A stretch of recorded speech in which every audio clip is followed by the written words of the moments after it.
Good morning. Good morning.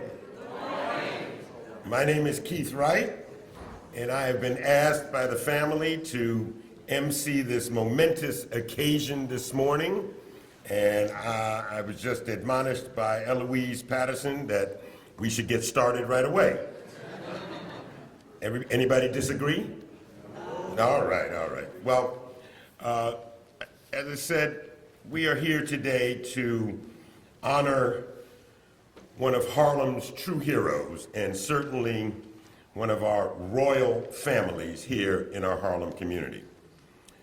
And without making the analogies as to who the Prince William is of this royal family or who the Prince Andrew is of this royal family, or certainly who the Kate Middleton or the, what's her name again? Meghan Markle, right. There is no question that this is one of our royal families. You know, I remember in 1986, when, yeah, I know Hazel, when David Paterson was a senator and he and I, along with the Reverend Al Sharpton, were marching up and down Lenox Avenue because we wanted Lenox Avenue to be renamed Malcolm X Boulevard. So now here we are today to rename 135th Street and Lenox Avenue Basil Paterson Way.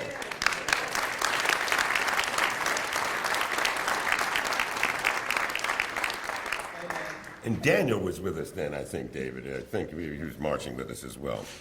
You know, street signs are very significant. They show us the way to go. They show us direction, whether to go north, east, west, or south.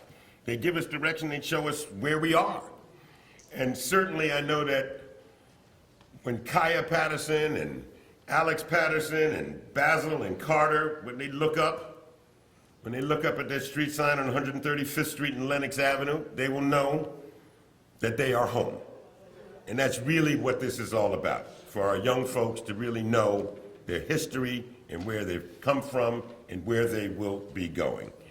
And certainly when you have these tourists that we have a lot of, especially on Sunday mornings, they will know when they see 135th Street and Lenox Avenue renamed as Basil Paterson Way, they will know that they are in a place and honored for a man that had wisdom, intellect, and history. So, for Basil Paterson, lawyer, state senator, Secretary of State, statesperson, it is indeed a wonderful time that we are here today. So my job here is to be the MC and to make sure that folks like the mayor of the city of New York, Charlie Rangel, Hazel Dukes, that you can say, and I was just going to say that you can say whatever you want to and for however long you want to. But I just want to tell one story.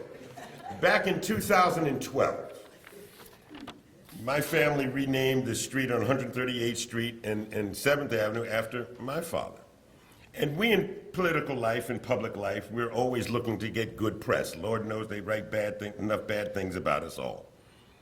So I thought it was a good opportunity. I'm renaming the street for my father, and that I would probably get some good press. Well, we got the signatures. We talked to the block association, the churches, and did all the groundwork that was necessary. And we renamed the street, and it was a wonderful, wonderful day. And lo and behold, in the New York Times the next day, there wasn't a quote from me. There was not a picture of me. It was a picture of Governor David Paterson for the street renaming of my father. So if anybody's got a camera here today, please take my picture on the corner of 135th Street and Basil Paterson Way. So with that, I'd like to bring up Deacon Ken Ratliff, who will give us the opening prayer.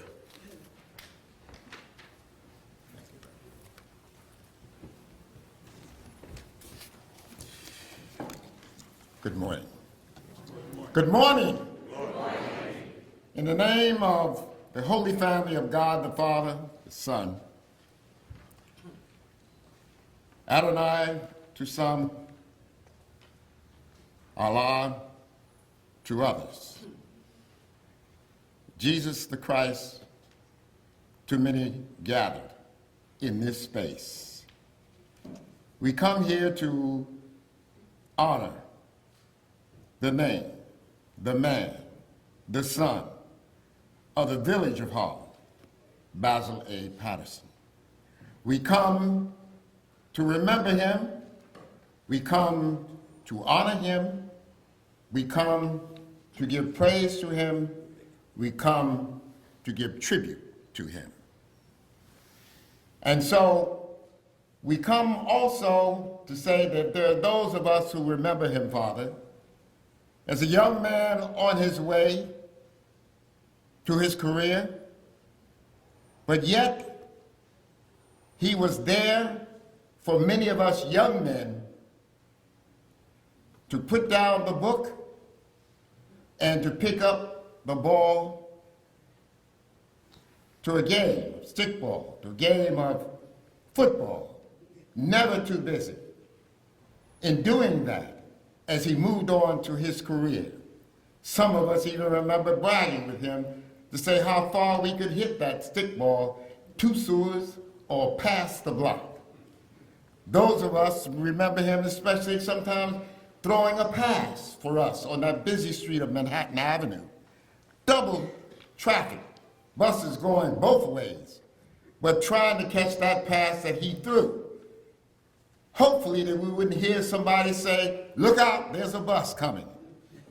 And yet, as we watched the ball bounce off the chest of many of us, but he still cared for this community, and we continued to watch him as he moved on to his career in law, in corporate America, to the halls of the assemblies, and all areas in terms of public life, becoming a public servant, but never forgetting his roots.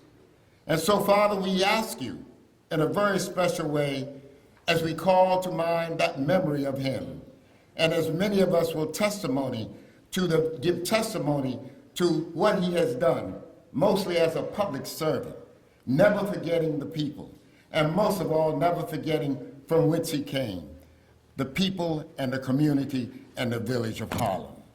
And so, Father, we ask that as we begin to hang that sign that says Basil A. Paterson Way, that it will be a reminder to many of us that he gave all that he had to this community, and a reminder to our public officials that he was a public servant, that he served the people well. And to a reminder of our young people on their way to excellence, that they take time out to look and be an example to many of the young people who look to them for leadership. And also, Father, we ask you as we look at this sign that will be hanging, Basil A. Paterson Way, that it will be a sign to those, and especially to his family, how much we love him, how much we care for him, that it will be a tribute to them, to let them know that this sign hanging high, Basil A. Paterson, is from a family, a community that loved him, and even though it may become sometimes the hollow of our mind, there will also be a tribute and a sign that a great man passed this way. And we thank you to the family, and to that we say, Ashe, Ashe, Amen. Can I hear the amen again? I can't hear you. Ashe. Thank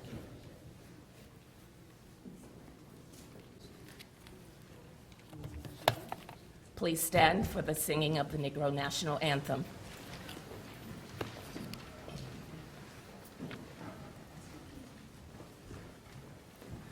Lift every voice and sing till earth and heaven ring, ring with the harmonies of liberty.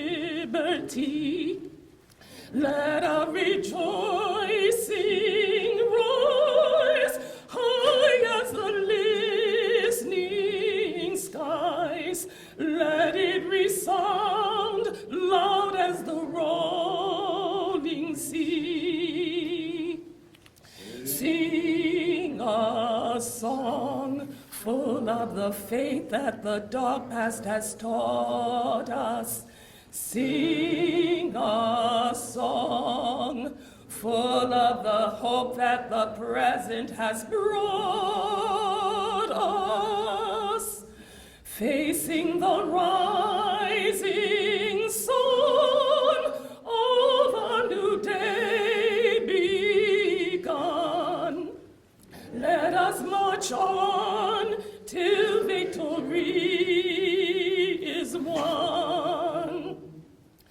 Stony the road we trod, bitter the chastening rod, felt in the day when hope unborn had died, yet with a steady beat had not a weary feet come to the place for which our fathers sighed. We have come over a way that with tears have been watered. We have come treading a path through the blood of the slaughtered.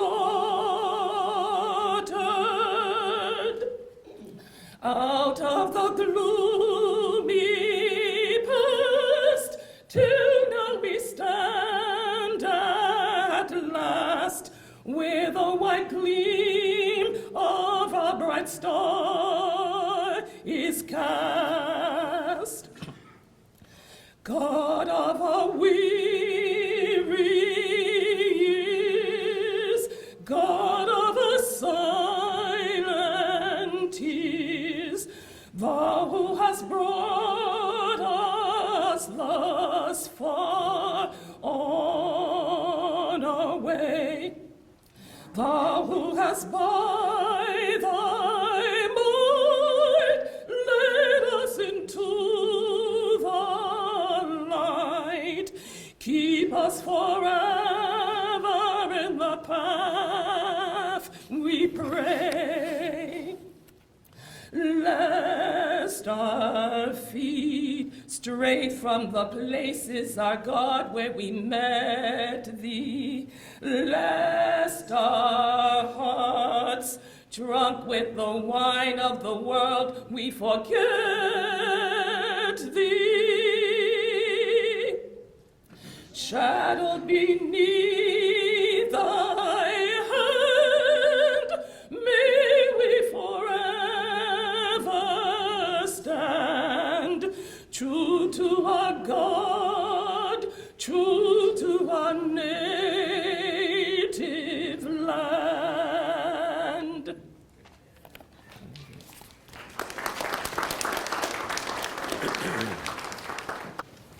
Well done. Thank you very much. That was Cecile Hutcherson. Another round of applause. Thank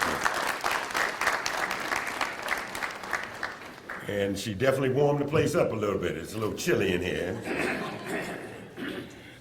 So now we come to the part where we have remembrance of an honoree, and our first speaker will be Kenneth Knuckles, Esquire.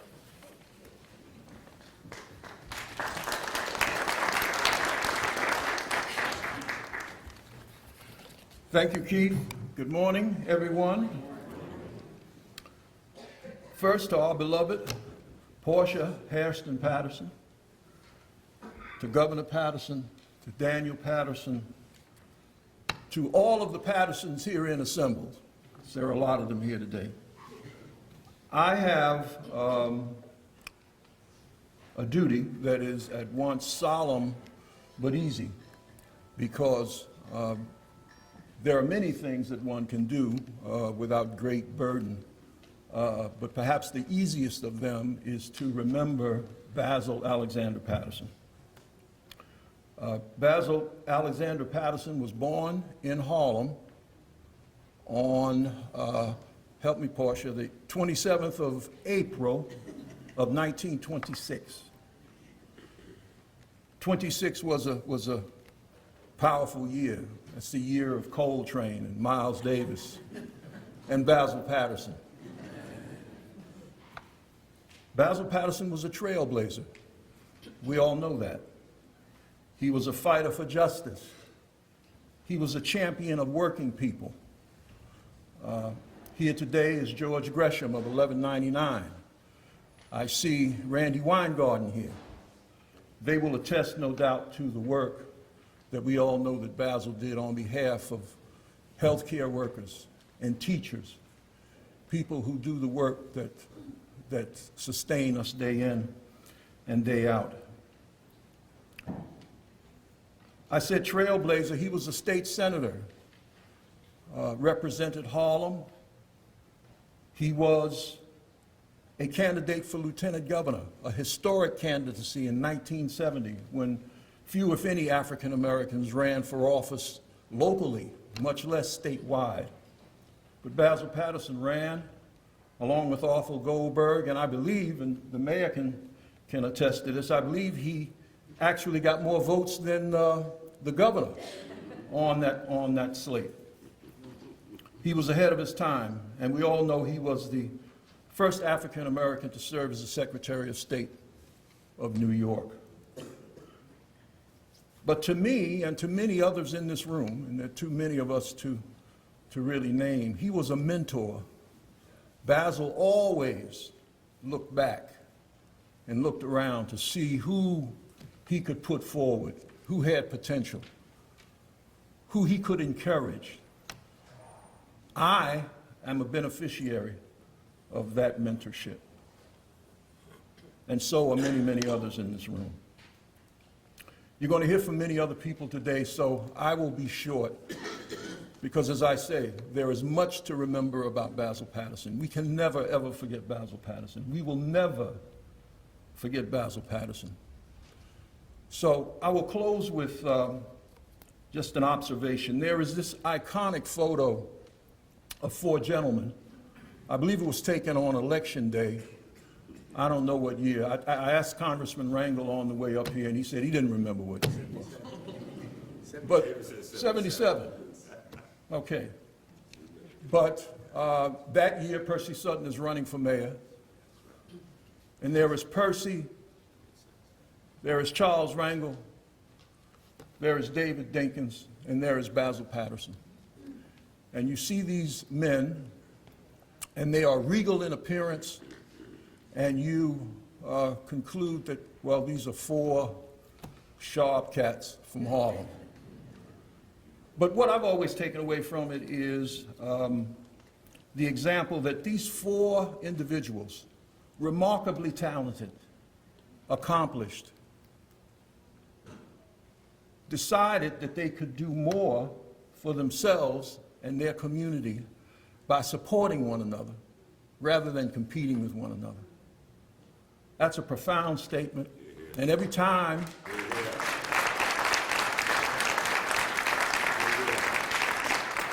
I see that photo, I remember what I believe is the legacy of that photo. And that, among many other things, describes the essence of Basil Paterson. A son of Harlem, a prince of Harlem. We shall never forget Basil Paterson.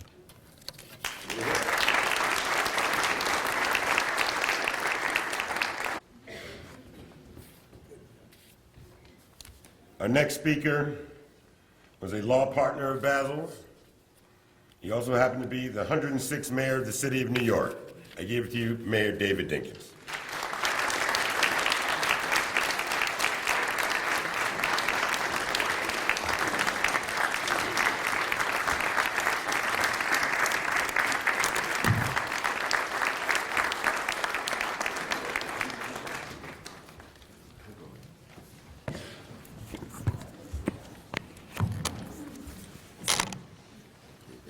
One of the proudest moments I've ever had was the day that Basil asked me to join in the law firm. And I was so proud to be a member of the firm of Patterson, Michael, Dinkins, and Jones. But Basil was As you've been told, he was a state senator at the time I was in the assembly. And we were all so very proud of him. He was a remarkable fellow. And I am proud to say that he was my friend. We were law partners, but mainly he was my friend. And I suppose there's no one in this room who knew him who can say that wasn't the case with them as well. But he is a remarkable guy. What a fellow. And so when this street the sign goes up, and youngsters will, and maybe some not so young, will inquire, well, who was Basil Paterson? Many of us will be proud to say he was my friend.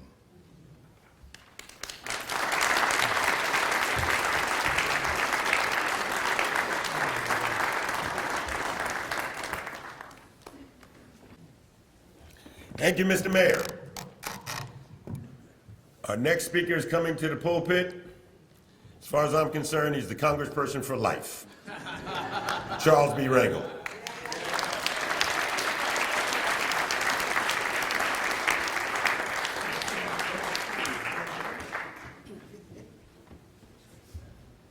Good morning, everybody.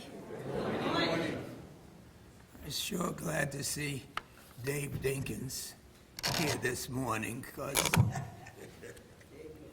not only has he played an important role in my life, but politically speaking, I have to always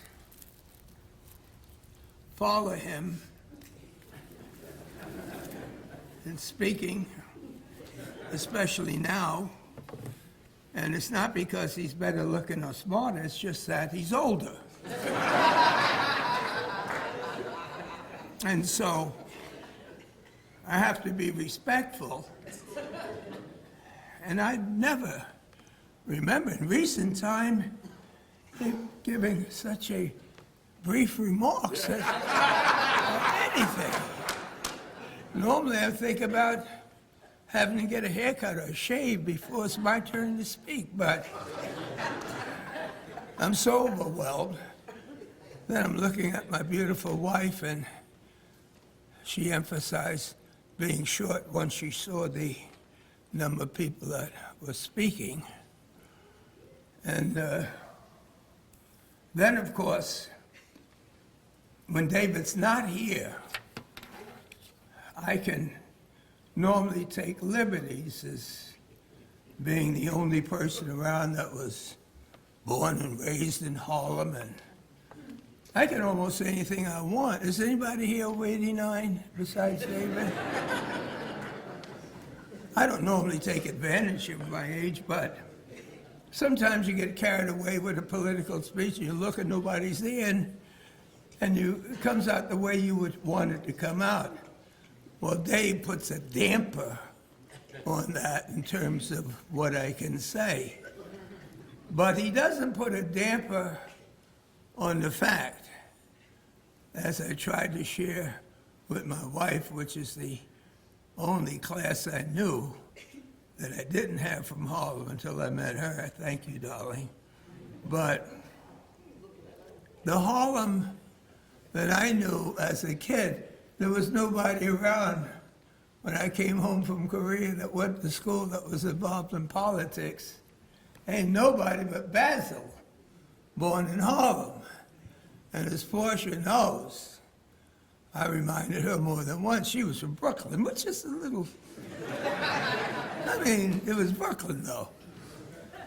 And even in Harlem, we had our different divisions in terms of where Harlem was. And I, with all due respect, I don't ever remember anybody thinking that Harlem was below on 16th Street. But I went along with Basil on that because I had all uptown. He had Cooper, I had junior high school 139. And we enjoyed telling the stories of what Harlem was like when we were younger. And we could change those stories, and nobody could challenge us. Basil had more class than anybody ever met that was actually born on the streets of Harlem. And Basil could walk into one of the most cussing, swearing, terrible political meetings, and his presence brought a calm that nobody wanted to offend Basil. And I never was one of those people that was able to enjoy that type of presence. They would say when I walked in, here comes some more, but Basil was a gem. So I want to thank Bill Perkins, because this street naming can only be done with someone that has the persuasive power to convince the New York City Council that this is important to our community and to our city and to the remembrance of a wonderful guy, and those who have done that.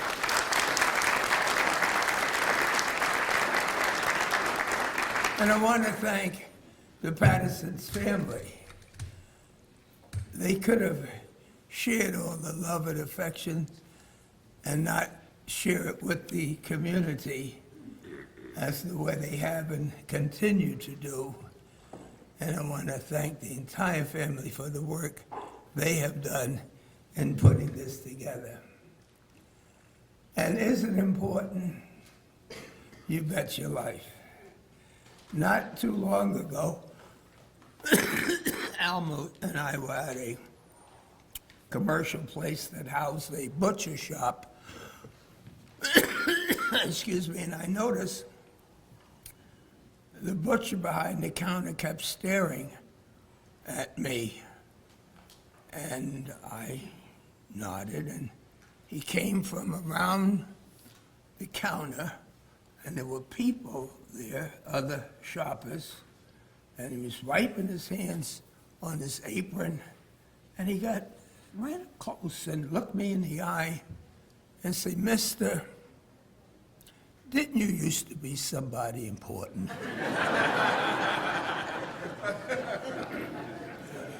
And so I'm convinced that, with all due respect to clergy, that I'm going to enjoy this life while I am here, because people forget so rapidly.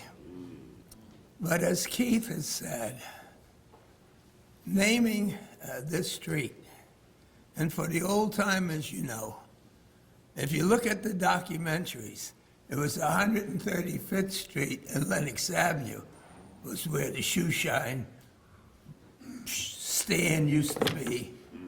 It was on 35th Street and Lenox Avenue where the jazz and the people were coming up to see. And so, seeing Basil Paterson's way, it means more than people asking who in the heck was Basil Paterson. It gives us an opportunity to show the depth of our pride and what seeds have been born in the community of Harlem, and how just with little help it can blossom into a national political leader, but more importantly, a friend that everybody can be so proud to have it known and work with. God bless you, Basil, for all that you've done.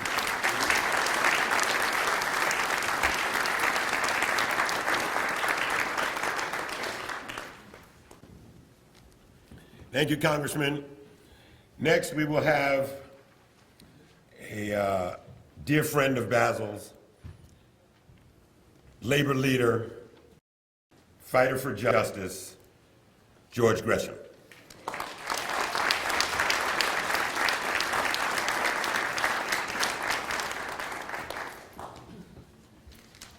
Good afternoon.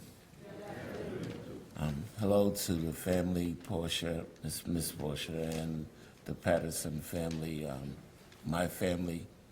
I'm extremely honored to be here today. I want to be respectful of the time because I literally could be here all day speaking of Basil and the wonderful things that I learned from him. They don't make them like Basil anymore.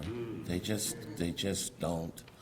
I mean, I remember the many conversations that I had with him, and I didn't know whether I felt that he was my big brother or my father, but I always felt that I was a part of the family. I felt the closeness, I felt the support, and that meant a lot, particularly when you're doing the negotiations for hundreds of thousands of workers, and their livelihood depends on the decisions that you make.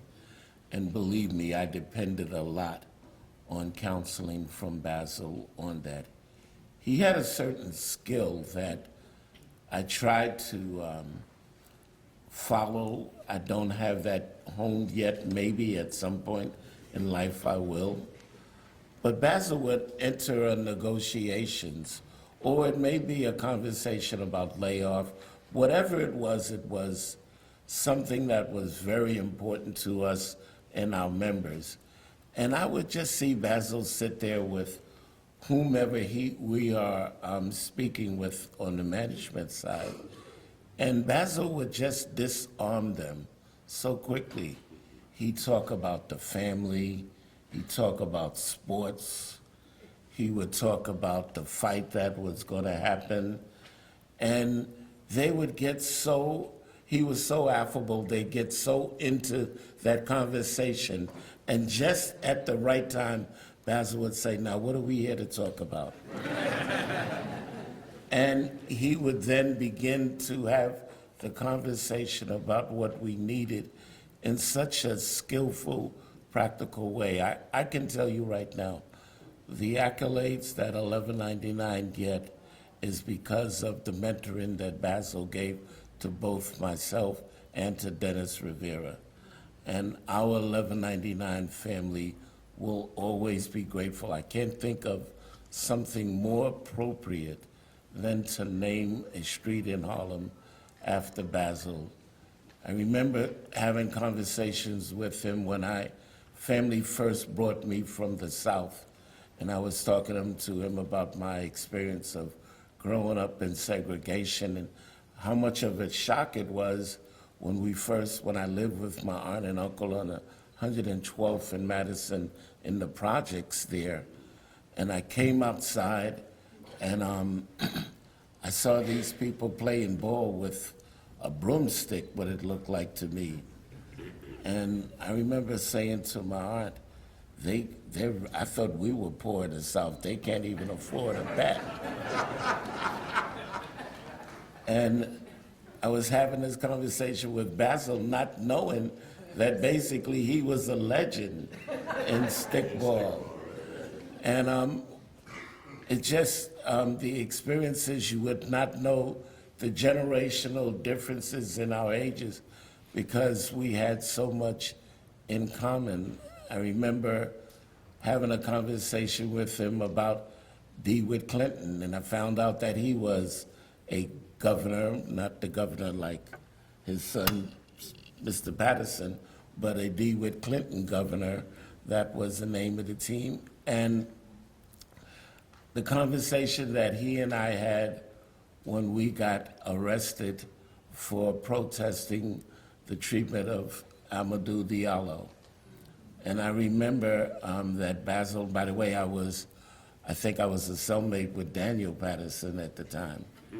And I remember Basil saying that he did this because of all the harassment he used to go through when he was growing up by the police. And I'm like, wow, this is a generational thing that just never leaves us.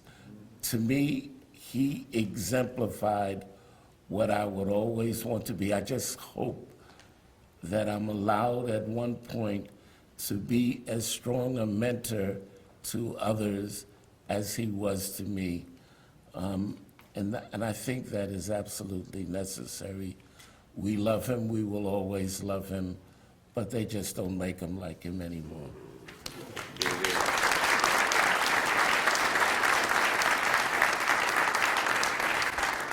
Thank you, George. Our next speaker is representing the mayor of the city of New York, but he himself was a dear, dear friend of Basil Paterson, Deputy Mayor Phil Thompson.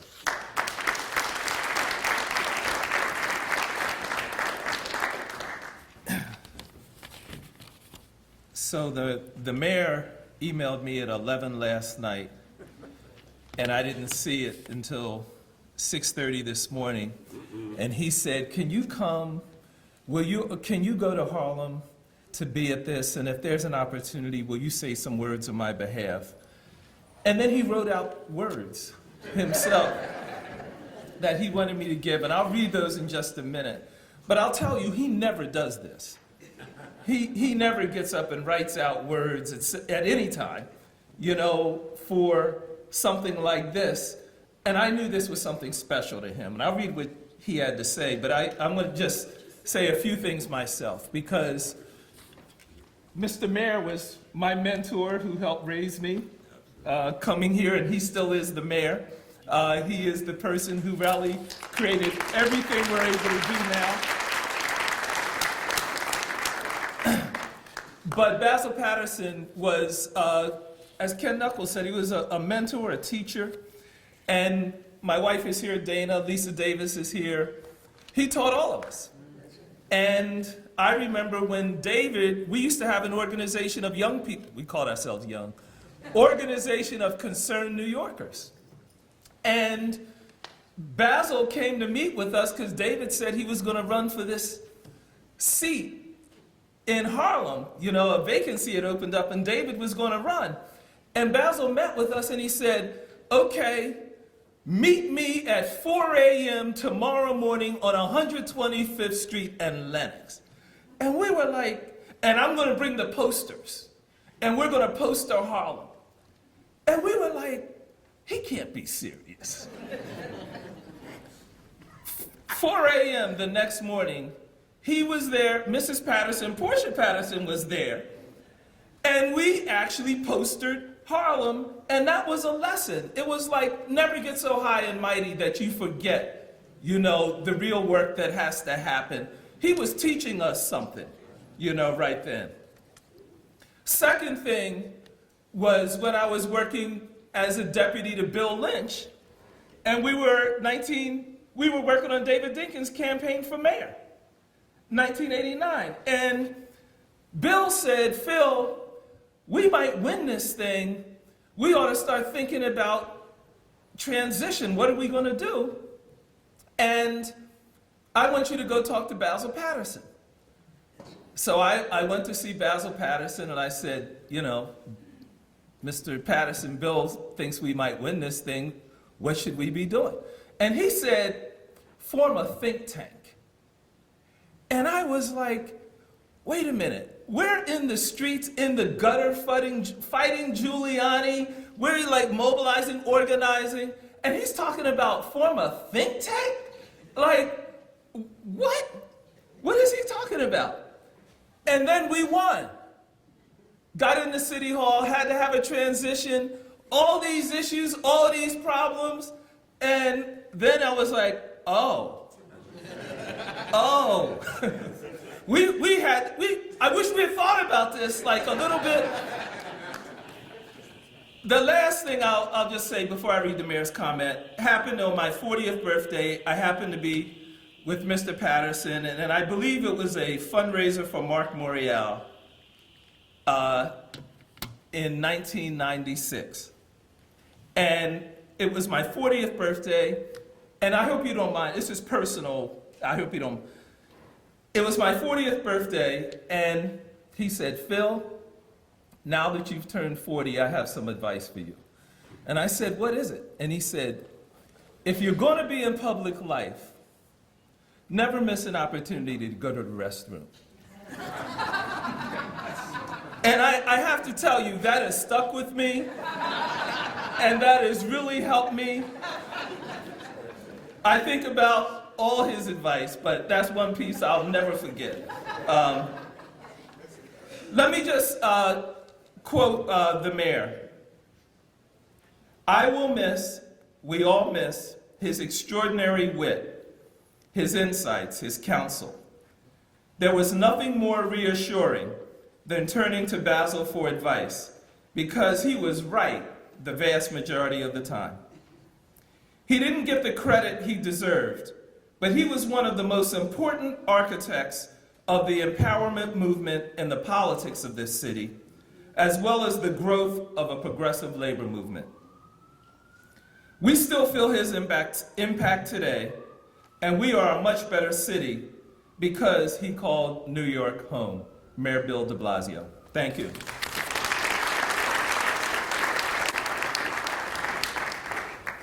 Thank you, Deputy Mayor. As a matter of fact, now that you're talking your words, you're saying your words, Artie Segura is here. And then, most of us in public life know exactly who Artie Segura is.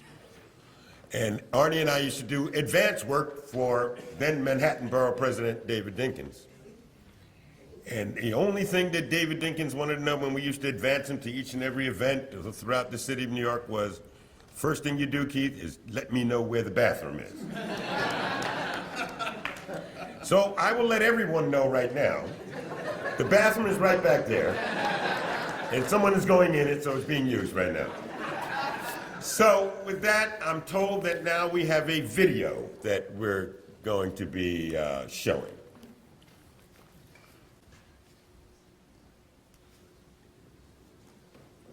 What message would you give to the viewers who are watching? What is the message for the viewers? Where do you think we should go, Basil Paterson? What message would you give to the viewers who are watching? What is the message for the future? Well, Dr. Brown, I'm reminded of wasn't a speech per se. It was an impromptu comment, a series of comments made by a boy named Tom Todd, if I got his name right. I think he represented Jesse Jackson years ago in Chicago.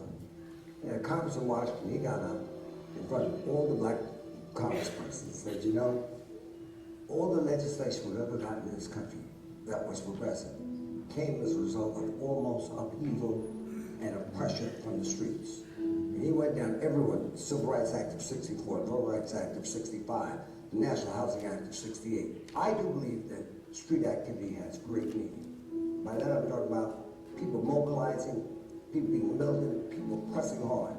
And he said that the young kids were running around saying that things hadn't happened overnight, that they were impatient. Turns out they weren't impatient, they were realists.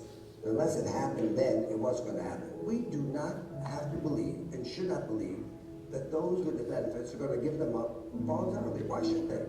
If we were sitting in their position, we would do it. They're giving them up when they're forced to. And how does that force come? When people pressure them and explain the morality, the ethics, and the good sense in America of having a true democracy. So if we're going to talk about democracy, we're going to talk about fair and equal treatment, we're going to have to earn it. We're going to earn it by fighting for it. Back to Frederick Douglass. Agitate, agitate, agitate. Without struggle, there is no progress. Without demand, there's no use.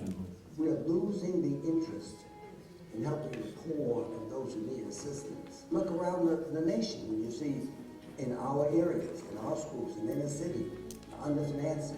Ted made a very interesting point about 5 or 6 CEOs we have. We know who they are, Richard Parsons, and Kendrick Norman, and O'Neill. You go through them.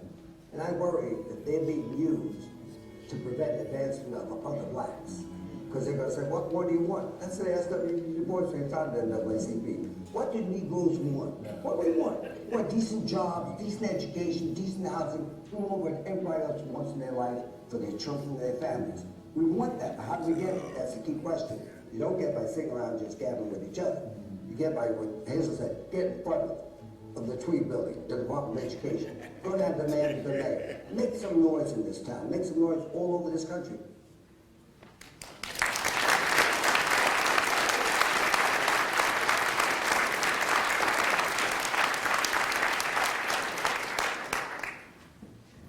Hazel Dukes in the background there. She looks exactly the same. Our next speaker will be the Assemblywoman from this district, the 70th Assembly District, Inez Dickens.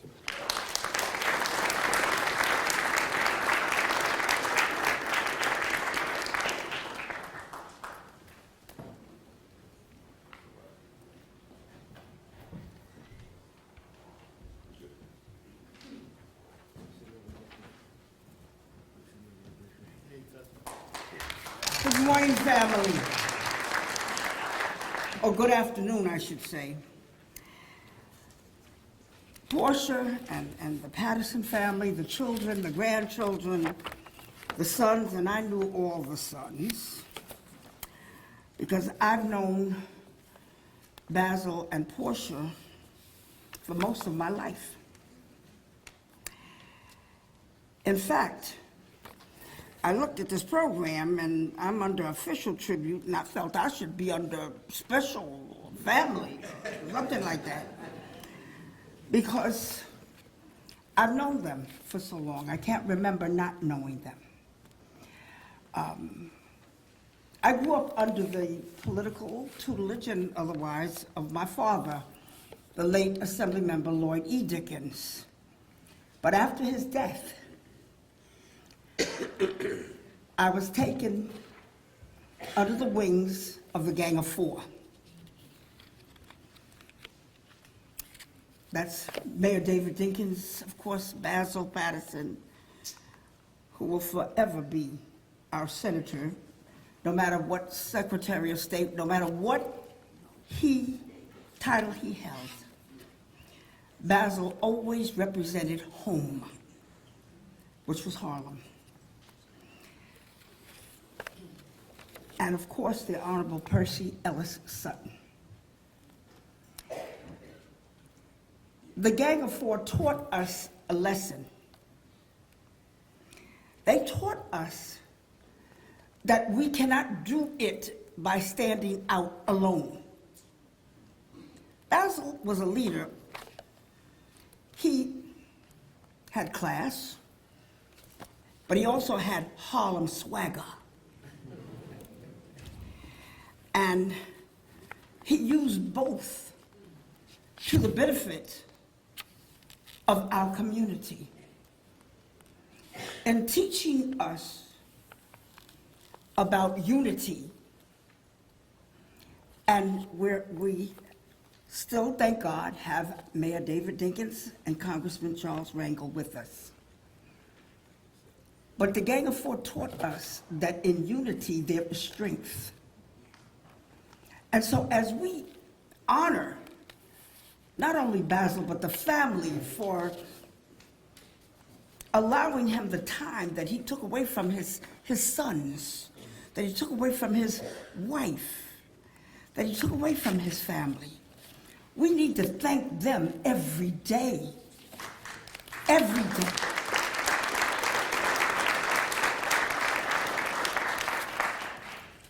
Because they lent us a man, a jewel, that was a labor leader.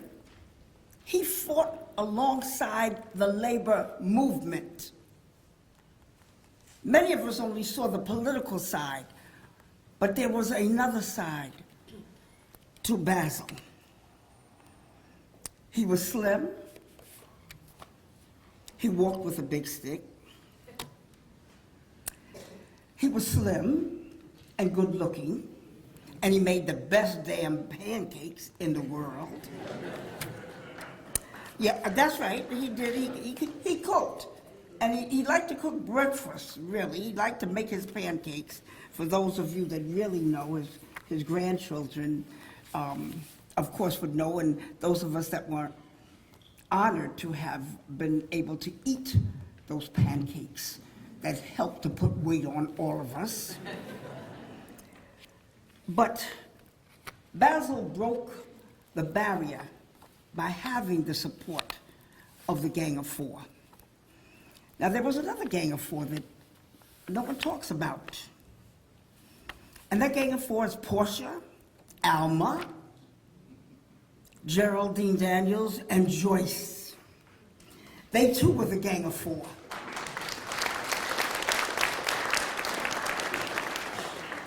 And they have taught me and Senator Brian Benjamin that we still need a Gang of Four. Only in this century, it's the Gang of Four plus one. That we're going to stand united in the way that 1199 has stood tall for the working man.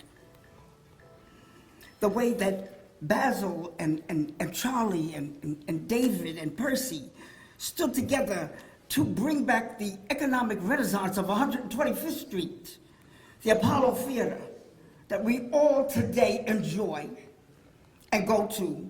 But it was Percy Ellis Sutton who went and bought it and began to bring that renaissance to 125th Street. And so we've got to thank them. And we've got to thank them all for teaching us. Because without their shoulders for us to stand on, I would not really probably know that I had the spirit in me to bring together Senator Brian Benjamin, Senator Robert Jackson, Assemblymember Robert Rodriguez, Assemblymember Al Taylor, and myself, in order to see to it that Harlem's political courage, strength, and spirit will never, ever die out. God bless you all, and thank you.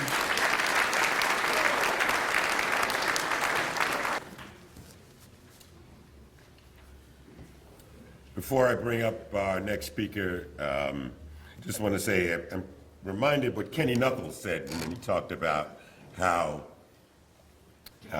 Basil and Arthur Goldberg ran for governor and lieutenant governor. And it was Basil's campaign manager by the name of George Douglas Pugh. And his daughter is here today. And so he was the engineer of Basil getting all those votes. Janet, you stand up. You stand up, Janet. Stand up. Let them know who you are. There you go.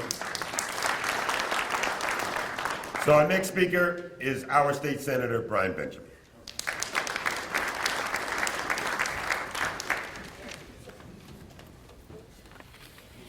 Good afternoon, everyone. First, I want to thank the Paterson family for allowing me to say a few words on such an auspicious occasion. I also want to thank the community board and the Councilmember Bill Perkins for allowing this to happen. Basil Paterson Way, usually when we deal with issues around street co-namings, they go through the community board and the council member. And if the community board is anything like I remember, that means Hazel Dukes was very involved in making sure that this was an open and shut case very quickly. And so I want to thank them for that. You know, I was just in Puerto Rico. This is the weekend of the Somos conference, and I saw Mayor de Blasio, so I'm sure he would have been here if he could. But yesterday I was speaking to now Senate Majority Leader Andrea Stewart-Cousins, and she said, oh, let's get together tomorrow. And I said, well, I can't get together tomorrow because I got to go back to Harlem, 7 in the morning, because we've got an important event in Harlem. She's like, well, why are you going back? And I said, well, you know, we're going to name 135th in Lenox, Basil A. Paterson Way, and I need to be there. And then she just went off talking about the Paterson family and how she would not be in the New York State Senate if it was not for the Paterson family. And she wanted me to say to you that she is with you, and as long as she's the majority leader, Harlem will always be taken care of in the New York State Senate. That is thanks to the family. I am obviously the present steward of the Paterson family Senate seat, and I take this job very seriously. But you know, I don't have many stories to share with you about Basil because I didn't know him. I was newer to the scene. But I will say, I remember before Bill Lynch passed, he had said to me, you need to sit down with Basil Paterson. And so I said, absolutely, I would do it. Unfortunately, I didn't get Basil Paterson's phone number from Bill Lynch at that time. And unfortunately, Bill Lynch passed. And so when I was reflecting, I said, you know what?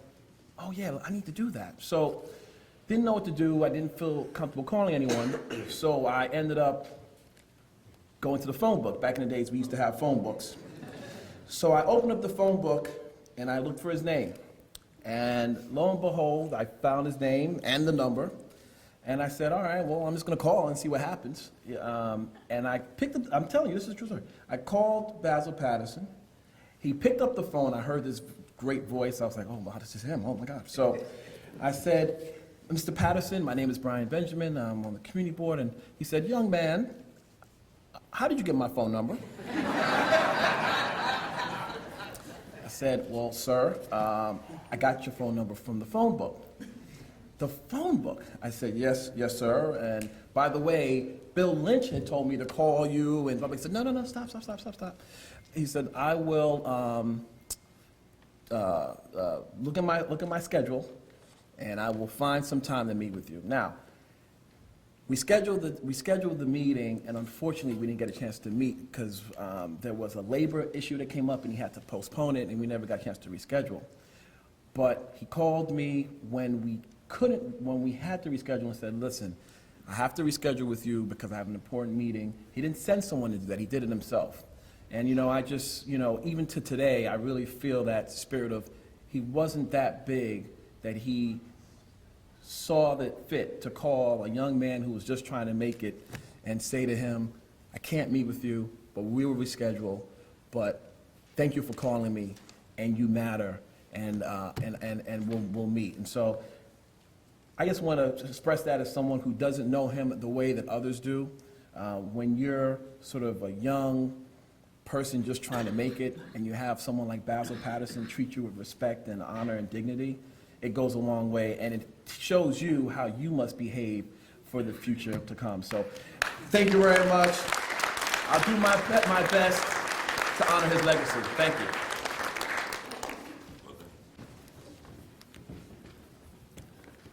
I hate to burst Brian's bubble, but Bill Lynch probably didn't give him the phone number because he rarely called anybody back.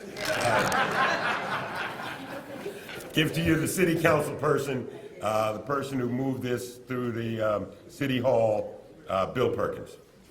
Oh, did he leave? Oh, he left. Okay. He'll be back? He'll be back? Went to the bathroom. Went to the bathroom. All right. I told you about those bathrooms, didn't I? They're very important, especially as you get a little older. Anyway. Well, I don't see the Manhattan Borough President here, so I don't see the Reverend Sharpton here, so you know what? I can't think of any as State Senator Franz Leichter walks in. Franz, good to see you. Can't think of a more appropriate person to come to this pulpit right now than the daughter, the consumer of many pancakes, but a real fighter for justice, and a woman who looks exactly the same as she looked 20 years ago in this video, Hazel Dukes.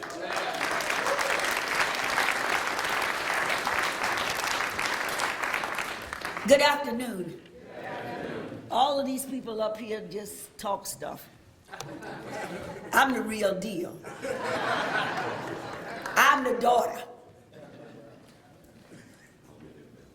Memories, one that stays with you forever. Memories that land you to greater heights.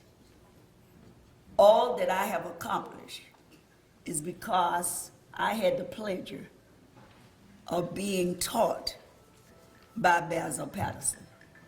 Even, now you all talked about how loving and how he was such a special man. Well, he had some other things too that he taught me. So when I go off on you, that's still Basil Paterson. Don't mess with me.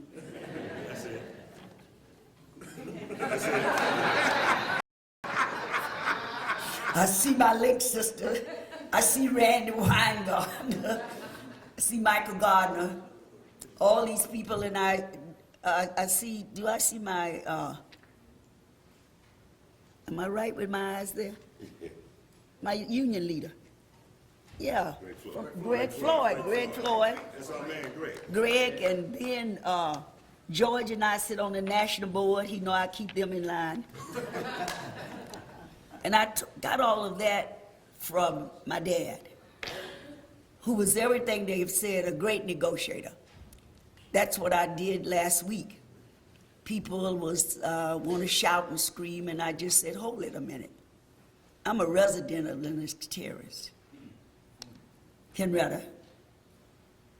I said, because Henrietta, the reason I'm in Lenox Terrace is because of Henrietta. My dad said, and Percy said, I was gonna live at number 10. I was gonna be in the building with Percy. And then I was going, the things that I had to do. So I called Henrietta, and Henrietta said, yes, you have to do it. They would show me nothing in Lenox Terrace but a studio. And the lady had, she had good sense. She said to me, I know you have gowns, and you can put them in a bin.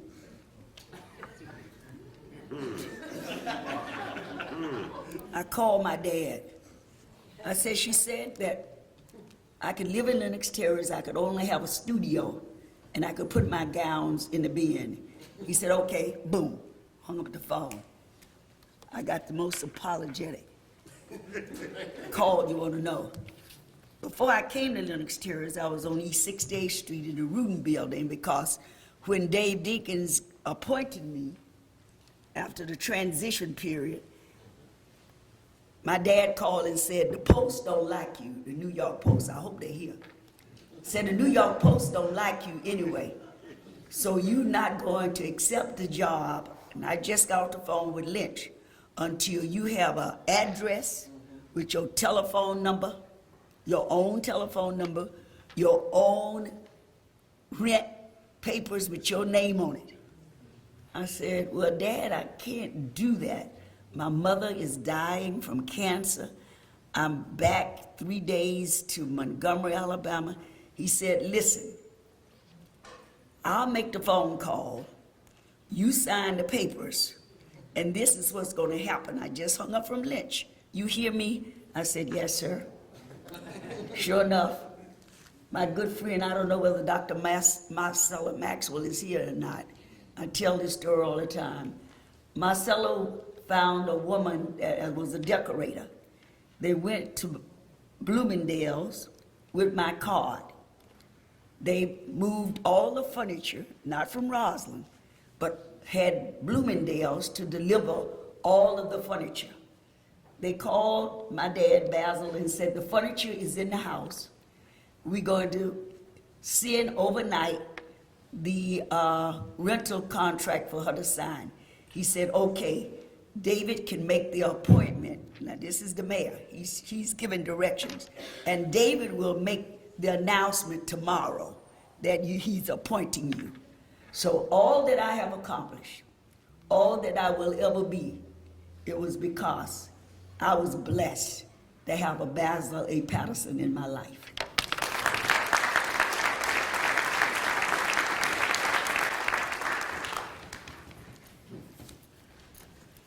I was admonished when I got back to my seat that I called Hazel Dukes, and that I should have called her Dr. Dukes.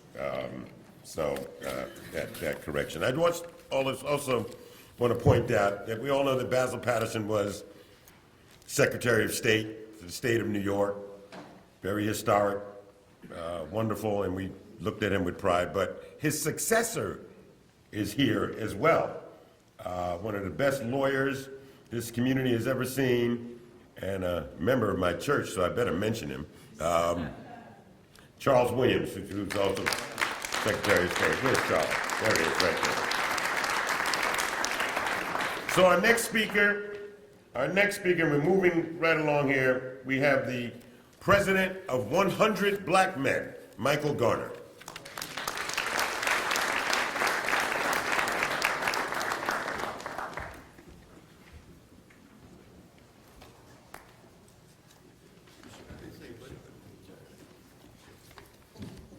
Good morning. Afternoon now.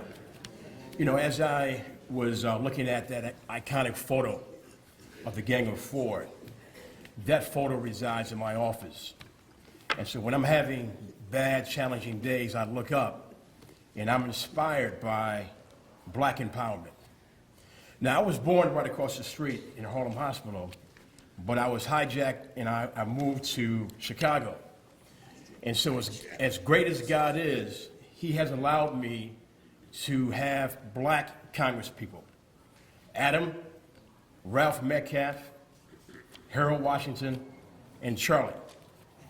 2 black mayors, Harold Washington and Mayor David Dinkins, all being empowered from this great village that we call Harlem.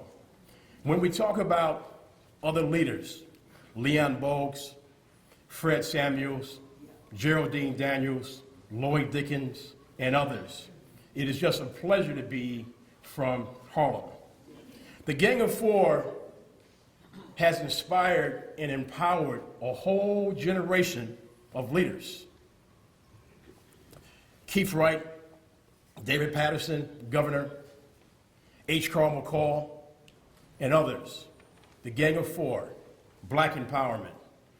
When an opportunity came for me to go to a small organization called the MTA, it was Governor Paterson who reached out and said, I need you to go and do me a favor and shake that place up. And I want to thank him for allowing me to be in a corporate boardroom because, as you may have heard, we are on the brink of getting our new largest capital budget, $51.2 billion over the next 5 years. We are going to be awarding $800 million a month for the next 60 months.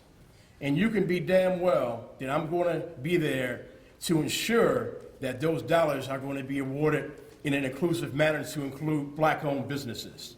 Thank you, Governor Paterson, for that. So as I take my seat, 135th Street will be named Basil Paterson Way. It would be institutionalized into the minds of anybody who comes to Harlem and walk down 135th Street, which is iconic.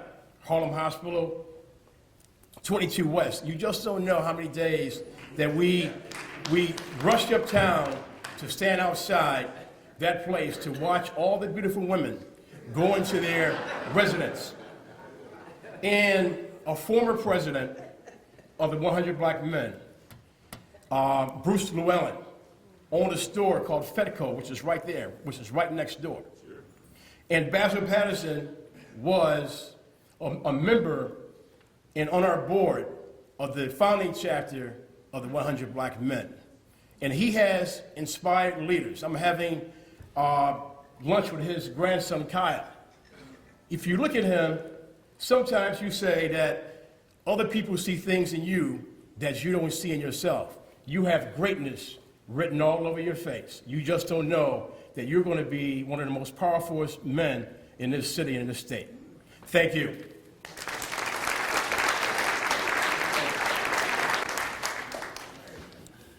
Another mentee of Basil Paterson is here, and he had the privilege of being able to run for mayor twice here in the city of New York. Bill Thompson is also with us here.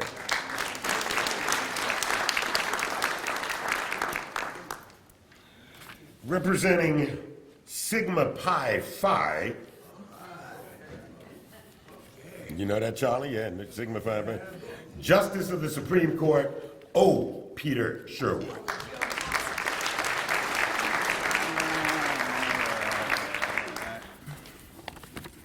Well, we've been at this a while, so I won't be long. You've heard from Basil's fellow members of the Gang of Four. When I first heard that phrase, I sort of looked funny, raised my eyebrows. But then when you think about it, the Gang of Four is like Obamacare. Coined with the intention of being derisive, but because of just the inherent power of that which it was intended to impugn, it becomes an object of envy. And that's really what it is. There were four extraordinary men who gave so much to this community and to this town. Basil, the mayor, our congressman, and of course, Percy Sutton. Now, Basil has been rightly described, I believe, by his law partner. And you know, if you spend so much time with your partners, they know a lot about you. But he was described as one of the singularly most talented, sophisticated, subtle people in this town. He was regarded as both wise in the ways of the world and certainly in the ways of politics in particular. And I came to know Basil well and have an appreciation of those very things. But I'm not here to do that. I'm here really to represent Sigma Pi Phi, which is the fraternity that Basil was a member of. Now, not many people know about the Boule, which is what it's called. It's been wrongly targeted in some quarters as an elite secret organization, even though it publishes a quarterly journal. It has a website, and it has a biennial conclave, usually in a major American city, where thousands of people show up for meetings. Now, that's not too much of a secret organization, I don't think. But it is true that some of our nation's most effective leaders are drawn to this fraternity and have been inducted. Sigma Pi Phi, or the Boule, is one of the 3 lasting institutions that grew out of the Niagara Movement, a civil rights organization first convened in Niagara Falls, New York, in 1905 to do something about rampant racial segregation, lynchings, and disenfranchisement.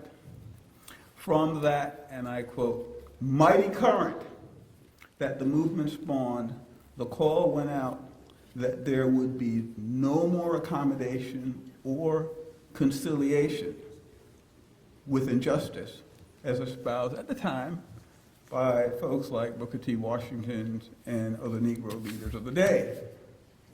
The other 2 institutions that were formed at that time was Alpha Phi Alpha Fraternity, an undergraduate fraternity formed on the campus of Cornell University, and the NACP, formed initially here in New York City. The Boule, which is a fraternity of college graduates, its New York City chapter, Zeta Boule, and the NACP were all formed by W.E.B. Du Bois and others. Ever since its founding, the Boule has enshrined in its constitution that, and I quote, "We exist for the purpose of binding men of like qualities in a close fraternal union that may know the best of one another and, by concerted action, bring about things that seem best for all that cannot be accomplished by individual effort," end quote. And so it is that men of accomplishment, and among them men who have done much to foster social progress among our people, are or were archons in the Boule. They include the likes of Dr. Martin Luther King, Walter White, Andrew Young, James Clyburn, to name just a few. And closer to home, members of Zeta Boule included Dr. Du Bois, Dr. Kenneth Clark, Arthur Ashe, Jay Johnson, former head of the Department of Homeland Security, James Weldon Johnson, James Anderson, former founder of the Amsterdam News, Wynton Marsalis, and yes, 3 of the members of the Gang of 4, our mayor, David Dinkins, Congressman Rangel, and of course, our beloved Basil Paterson. Now, Basil was inducted into Zeta Boule in 1993, a few years before my induction.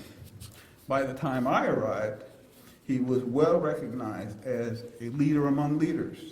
He epitomized the very essence of the Boule and what it means. His fealty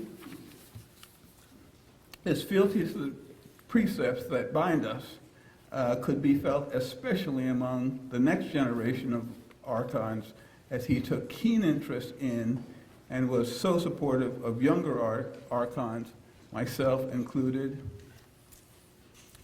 Mr. Knuckles, Mr. Williams, and so many others who I see in this room.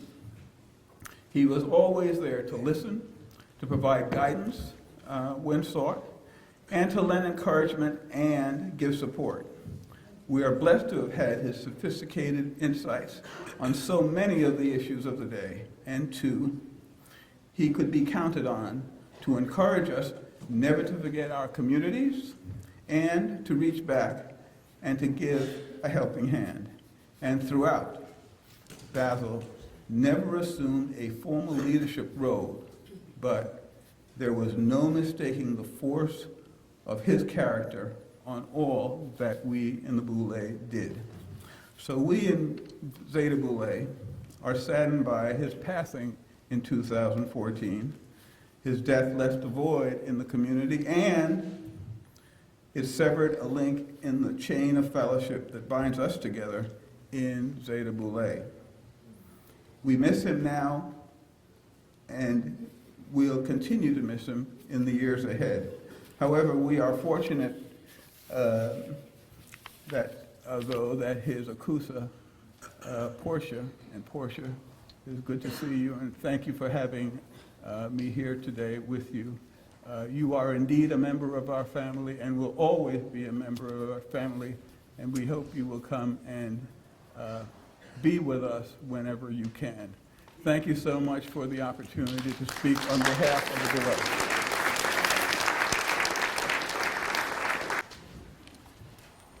Thank you, Your Honor. And also with us today, the former Chief Judge of the New York State Court of Appeals.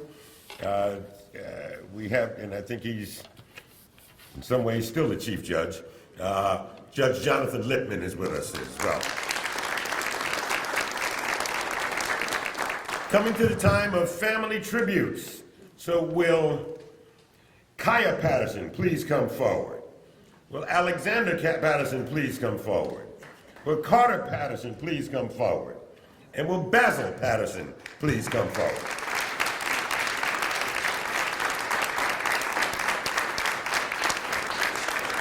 Here. Are they coming? Come on up. Come on up, guys. This is about you.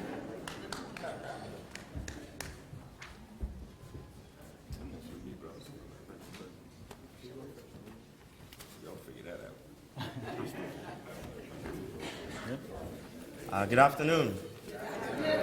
I just want to quickly start by thanking everybody who made this possible, with a special thanks to the Metropolitan African Methodist Episcopal Church.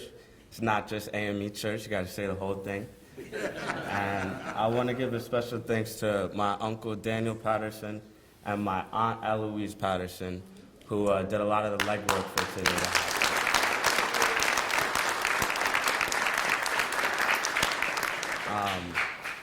I grew up 3 blocks away from here. I've lived in this community pretty much my entire life. And as I walk around this neighborhood today, I see the changes. I see the things that look different than they did when I was a kid. They're trying to build some luxury apartment buildings just a couple steps away from where we're gathered. And I just got a lingering feeling that those buildings are not for us.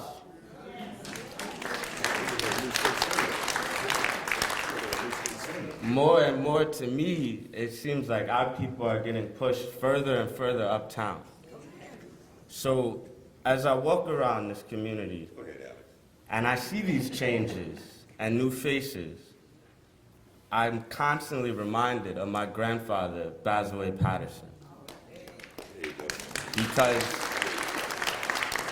Because he loved Harlem and he loved our people.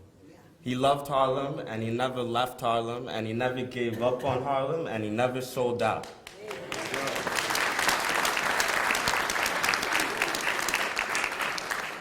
When my grandfather left politics, he could have went and worked as a lawyer for any company in the country, and he could have set his price, and they would have paid it. He could have set a price as high as you could imagine, and they would have paid it.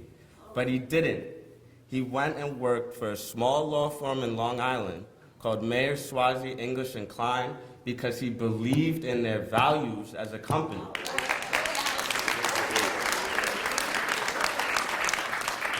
My grandfather died a multimillionaire. He could have lived anywhere on the planet that he wanted to live. He could have lived in a penthouse on Park Avenue.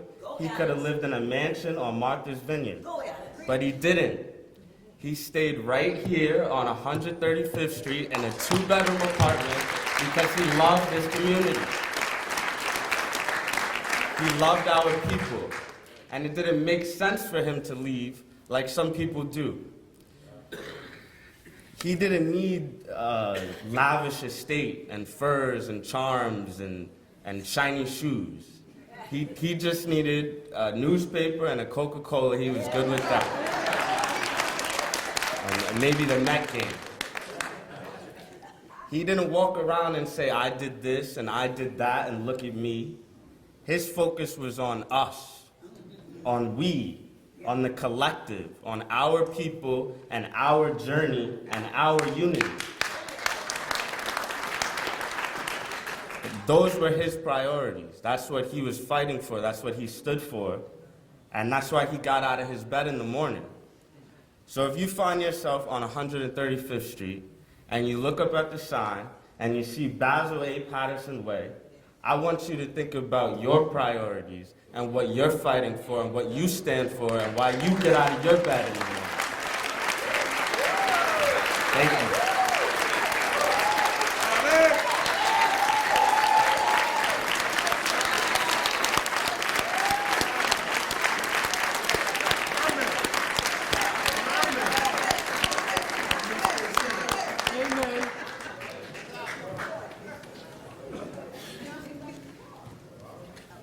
That's my cousin. That's my cousin. Good afternoon. Good afternoon. I'm Kyle. All good.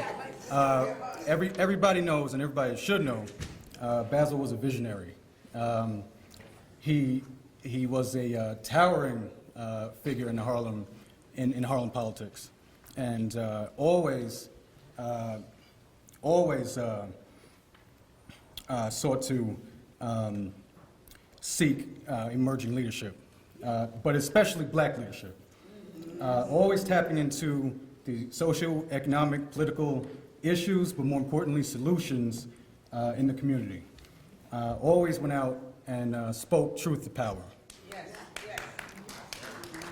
And then he would come home, and you know, it was, I think everybody on the stage can agree, you know, you knock on his door, any given day he was off, he really had no days off. He was always on the phone advising, giving counsel to colleagues, clients, very well-regarded civic leaders, and always giving his time. But his family never felt like he didn't give us our time, and he always showed us how much he loved us. And I think that's really what set him apart. He was a family man. He was a man's man. And yeah.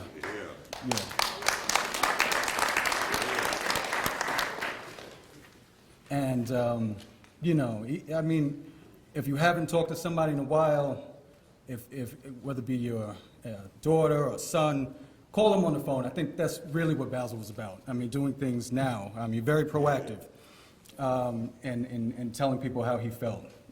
So yeah, Basil was God-fearing, always about his community, always proactive about his community, and always educating. Very conscious, very aware, as the young generation would say, very woke. And but there were two things above all else, that he was most proud of. And I want everybody to give a round of applause, raise the roof, like only we can do uptown, for his two sons, David and Daniel, who we all love very, very much. And we look up to all the time. These two great men, very distinguished men. Because it's really these ties that bring us together and keep us together. So Basil, we're celebrating today. This is a celebration. That's right. And, let's celebrate Basil, his legacy, the way he was committed to his community and his family. And we all can't wait to see that shining sign on 135th Street so we can all look up to it and continue being proud. Thank you.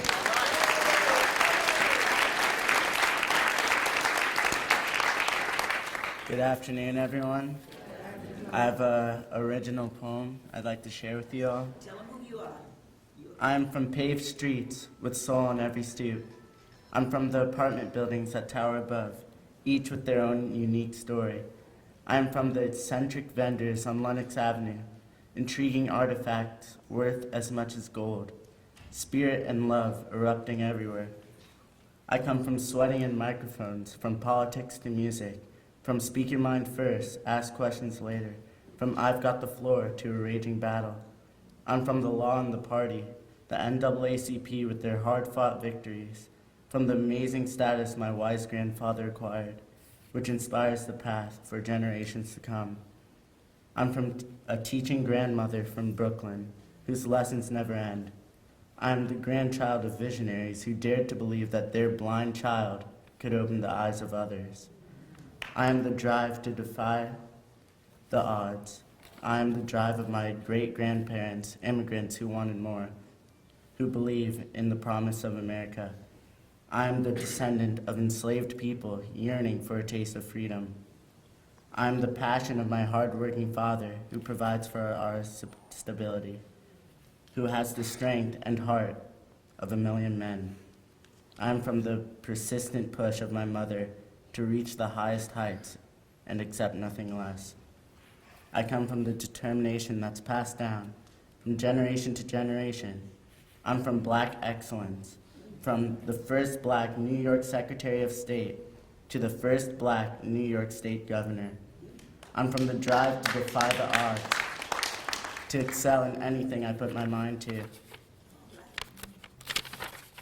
I'm a vessel of the arts. I'm a singer, dancer, and actor. I'm an activist, a freedom fighter. I'm a Black man in America.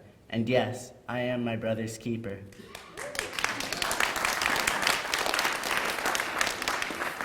I dream to overachieve, to be successful.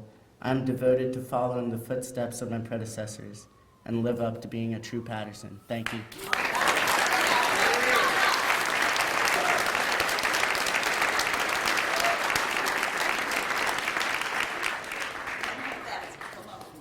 Hello. I'm Basil A. Patterson. Seems like a familiar name. I was very lucky to have spent the first 8 years of my life living across, a block from one of the most brilliant people of all time. Whenever I would go to his house here, 135th and Lenox Avenue, I would always take something away from something he said, and still to this day, I am still learning from stuff he has told me, and I'm still deciphering things that I did not understand when I was younger, but is still very impactful to me now. I will read one of his favorite poems, I Dream a World by Langston Hughes. It's a prayer for human good, a value which he advocated for, and there are themes of harmony and freedom, society free of racial prejudice, and the dream where everyone's free socially, and that we could live in a amazing society where everyone's accepted. I Dream a World by Langston Hughes. I dream a world where man, no other man will scorn, where love will bless the earth, and peace its paths adorn. I dream a world where all will know the sweet freedom's way, where greed no longer saps the soul, nor avarice blights our day. A world I dream where black or white, whatever race you be, will share the bounties of the earth, and every man is free, where wretchedness will hang its head, and joy, like a pearl, attends the needs of all mankind. Of such a dream, my world. Thank you.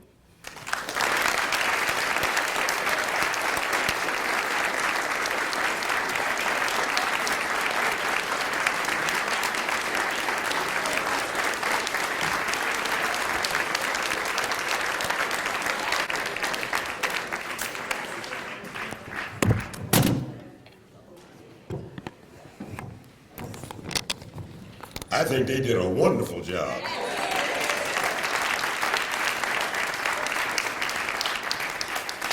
You know, I used to do that for my father, man. Ooh, it's not easy to do, especially when you're age. So before I introduce Daniel, as the New York County Democratic leader, it's my job to always find candidates for office. I think I got 4 new candidates I can look at right now.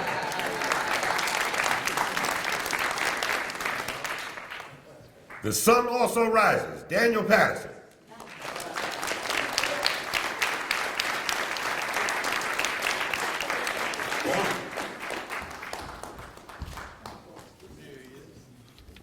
Thank you, Keith.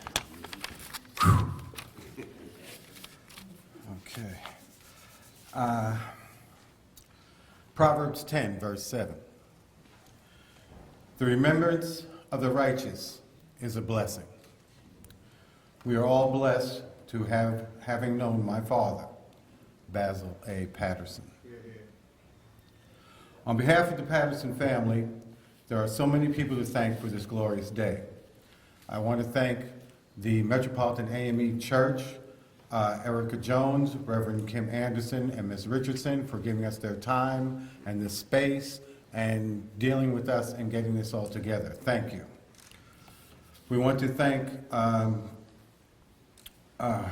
the church staff also for hosting this tribute today in this beautiful space. Our gratitude extends to Community Board 10 for voting to honor my father with this street co-naming. Thank you. He loved Harlem, and this tribute is even more meaningful because it comes from his community, Harlem. Thank you, Keith Wright, for serving as our MC and working hand in hand with the family in the planning of this day. Thank you, Keith.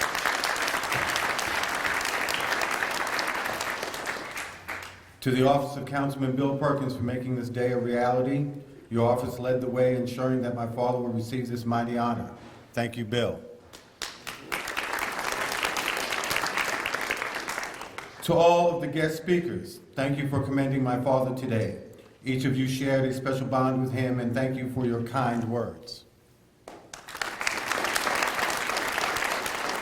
To everyone here on this great day, thank you. You could have been anywhere else, but you chose to spend this day celebrating this special day with our family. We appreciate you.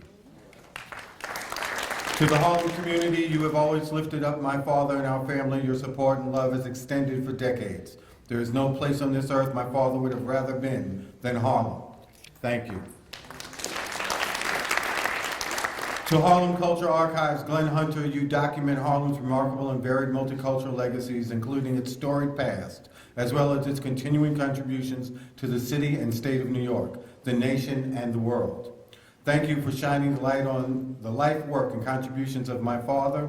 By honoring my father, you honor the hard work of a dedicated person who loved his community.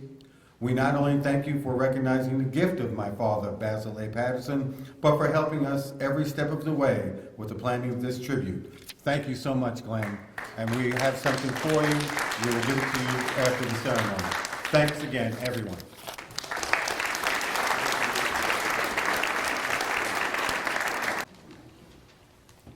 So, as we come to the conclusion of our program, I think that it's very important that our last speaker will be speaking. When I was up in Albany for 24 years in the New York State Assembly representing this district, and there's been a lot of references to the Gang of Four today. A lot of references. And it's certainly great. But when we were up in Albany, it was David Paterson in the New York State Senate, I was in the New York State Assembly. And as David told me just now, he said, Keith, I think we were just a gang of two. So with that, without going through his wonderful legacy, because if it were not for David Paterson as governor of the state of New York, we would not have had the eradication of the Rockefeller drug laws, and then on and on and on. So many achievements in a short amount of time. I give to you the other son, who also rises, David A. Paterson.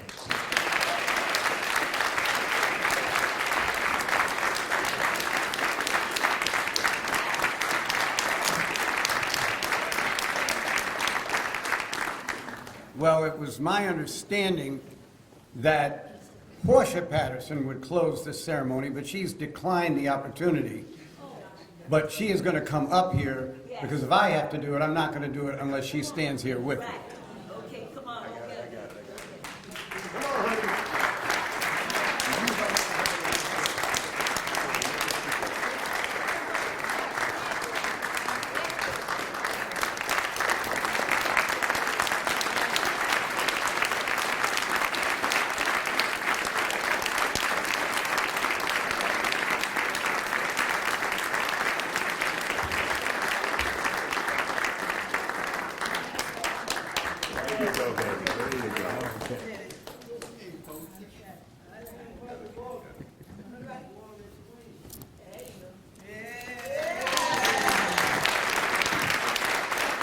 Now, what's really, I can't believe it, an hour and a half, that it could be anything here that wasn't said.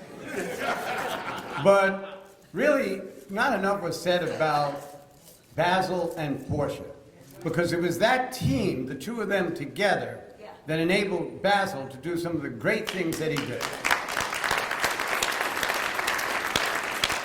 And usually when you have a street naming, it's for someone who has exhibited a great amount of leadership or achievement in a community, but to name a street after Basil is endemic because Basil's whole struggle was about the streets. And he said it himself right in that video that we just saw.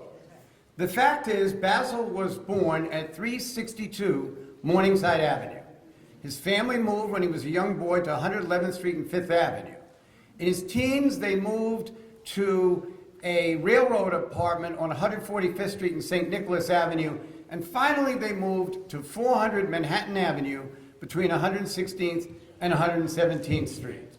When Basil was 16 years old, and he came off the subway at 116th Street and 8th Avenue with his baseball mitt as he just came from stickball practice, he was pistol whipped by a police officer who accused him of stealing a baseball glove that had his name on it. Basil died, as we all know, at age 87 in 2014. And as sad as I was at that time, I was happy that the Lord gave him one more year, because if he had passed in 2013, I would not have known that story I just told you, which he revealed to Portia, Daniel, Eloise, Kaya, Alex, and myself on the morning of August 12th, 2013, the day after George Zimmerman was acquitted in the killing of Trayvon Martin. And he was talking about the life he lived and the incidents that he went through. After that assault, the NAACP came to Basil's apartment, and his father, Leonard J. Patterson, said to them, I am not going to let my son be a witness in a lawsuit when you can't guarantee his protection. Maybe you think you can, but the police are still out there. And in that time, the police were not known as a friend of the neighborhood. It is happy and it is great that thanks to efforts like Basil, we have a different type of community policing in this city. Now, a few things about Basil. Basil not only used the streets for stickball, he used the streets for activism. He used to hang around with this group of friends of his, George Cherubim, and I can't even remember some of their names. I knew them when I was a little kid, and they would rail against the political establishment that they didn't think was doing enough for the community. In 1960, he ran for the assembly and lost to Lloyd Dinkins at the time.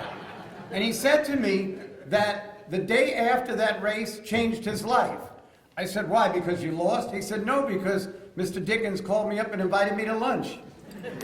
And he said, you work real hard, you're going to be a great person in this community, I want to get to know you. And that really is, I think, the definition of Basil Paterson. He was a man who had a rare combination of skills. He could be ornery, he could be rough, but he was an intellectual and he was a universalist. He stood up for what we now know as LGBT rights in the 70s. He fought for the elimination of apartheid conditions in South Africa in the 60s. He was a person that when there was trouble, no matter who it was, no matter what color they were, no matter what nationality they possessed, no matter what the issue was, he stood up for people who didn't have a voice. And many people who see themselves as activists are really projecting their own egos or taking their own anger at their own personal difficulties and fomenting at everyone else. Basil didn't have any anger because he didn't have any personal difficulties. He was a person who stood for all of us, no matter where he came. His greatest admirers were his opponents sitting across the table. And one's here today, Neil Rubler. He must have known I was going to call his name. But he was someone who really had a universal feeling of life. He understood people if they were fighting for something, even if he disagreed with them. He was a good friend of Reverend Wright, who had a church in Harlem and said it wasn't. So, when I was about 13 or 14, you know, people told me how much they admired my father, and we were in a department store, S. Klein. Remember S. Klein's? And I was looking at something, and I guess I was touching it, and Daniel snuck up behind me, and he pulled me as if he was going to pull me into the storeroom. In other words, as if I was shoplifting and he was going to arrest me. And we stopped and we laughed, and all of a sudden the store employee comes over and goes, "You two, if you do anything like that again, I'm going to put you in jail." And then I heard these two roaring voices, "You're going to put who in jail?" That was Portia and Basil. And this poor store clerk, I felt sorry for him. You know what he said to them? "I'm not talking to you." Oh, they ripped him a new, you-know-what, hole. And that was when I started to see that the activism that my parents had existed for everything, and it existed for all people. And sometimes a hero is really not even properly recognized in his own neighborhood. There are people who love Basil Paterson all over this country, not just in Harlem, but in the Harlems all around this country, not just in the Upper East Side, but the elite communities, because they recognized his intelligence and his tremendous ability. So all I can say is, first of all, it isn't really so bad that we don't have Basil with us anymore, that we don't have the Honorable Percy Sutton with us anymore, and that we've lost Bill Lynch. Think of how great their lives were. They never lived under the administration of President Trump.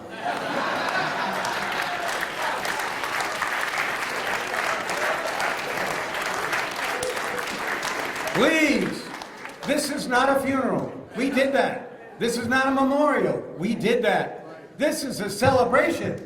And don't feel sorry for them. Feel sorry for ourselves. We're still living under President Trump. So, I'd just like to thank all of you for coming today, for honoring Basil by putting the street name up. I'd like to thank Portia, who without her, I wouldn't have gone to public school, and if I hadn't gone to public school, I don't know what would have happened to me. And the tremendous service that they gave to this community and to people all around us. It is a fitting tribute, but at the same time, it's one that we receive as a family very humbly. There are very great people among us, but I think the term that describes Basil the most is he walked with kings, but retained the common touch. And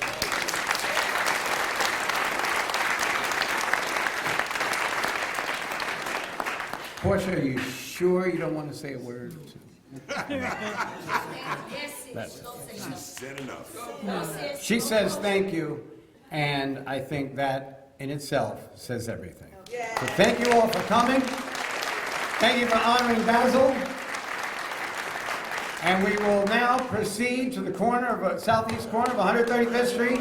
And we're now going to do one thing real quick. I don't have to think, I hear voices.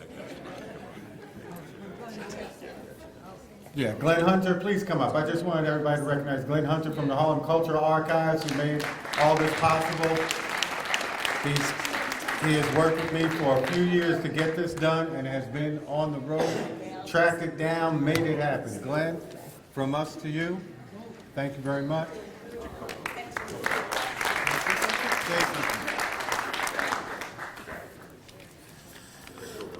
I'd like to thank the Paterson family for the honor of speaking at this wonderful event. In 2007, Ken Sargent, Dr. Keith Hunter, and I began archiving oral history interviews of some of Harlem's esteemed elders with firsthand knowledge of Harlem's hidden history. We immediately looked for an active historical society devoted to memorializing Harlem's noteworthy contribution and found that there was none. So we began the process of forming one. The Wikipedia definition of a historical society, sometimes called a preservation society, is an organization dedicated to preserving, collecting, researching, and interpreting historical information of items. Originally, these societies were created as a way to help future generations understand their heritage. The Harlem Cultural Archives, or HCA, received its certificate of incorporation to do just that on the same day that David A. Paterson was inaugurated as governor of New York State. True story. While continuing to build a repository of oral history interviews to help future generations understand their history, HCA decided to sponsor and archive Harlem Legacy Award celebration. The first two paying tribute to our mayor, David Dinkins, and Harlem's queen, Inez Dickens. Subsequent tributes included panel discussions of the lasting legacies of Harlem's iconic individuals and institution. The first such event honored Basil A. Paterson and Percy E. Sutton, with panel members Charles Rangel, David Dinkins, and Roscoe Brown. Last month, legendary journalists Gil Noble and Les Payne were similarly recognized by the Harlem Cultural Archives. With petition signatures collected by the Riverton and Lenox Terrace Tenants Association, the Mid-Manhattan chapter of the NAACP, and letters of support from Community Boards 10 and 11, and our city council members for streets to be co-named honoring Dr. Billy Taylor and Dr. John Holloman Jr., Judge Constance Baker Motley, and the Honorable Basil A. Paterson in Harlem, near where they worked and lived. HCA is honored to have been able to facilitate the process for the Paterson family. I can't help but smile to think about the many conversations that I had on, and just to clear it up, this entire corridor from Lenox to 5th is being co-named after Basil Paterson.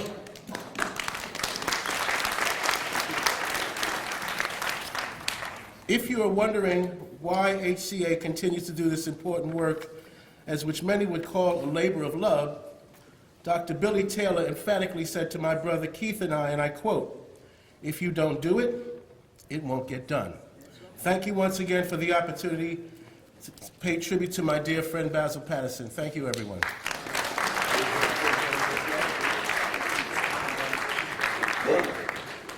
Get your coats on and let's go. Might be warm outside.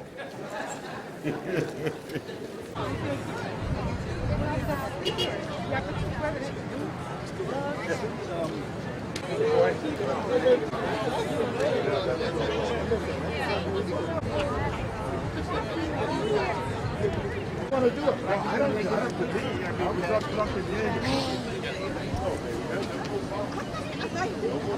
Keith Wright.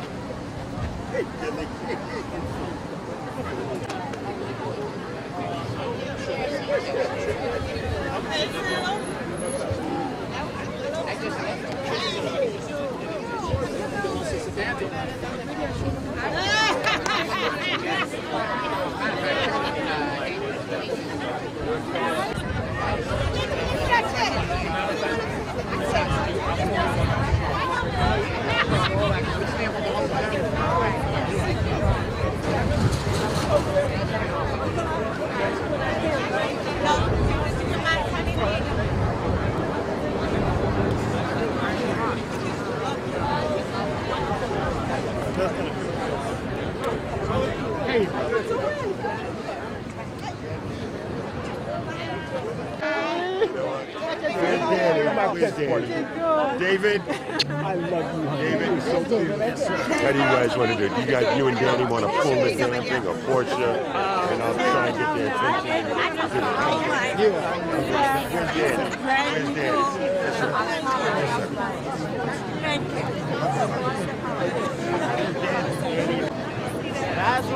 Daniel! All right, Deacon, you ready? I'm ready. Do your thing. You ready? Do your thing. Okay. Some of us we gotta bless this in the name of the Father and of the Son and of the Holy Spirit. May this sign be a blessing to all who pass by. Amen. Amen. Ashe. Ashe. On the count of 3. Portia, you want to do it? Yeah. There you go. Walk it back a little bit. Walk it back a little bit. Keep walking, keep walking. On the count of 3, they will pull it off, and we will unveil history. 1, 2,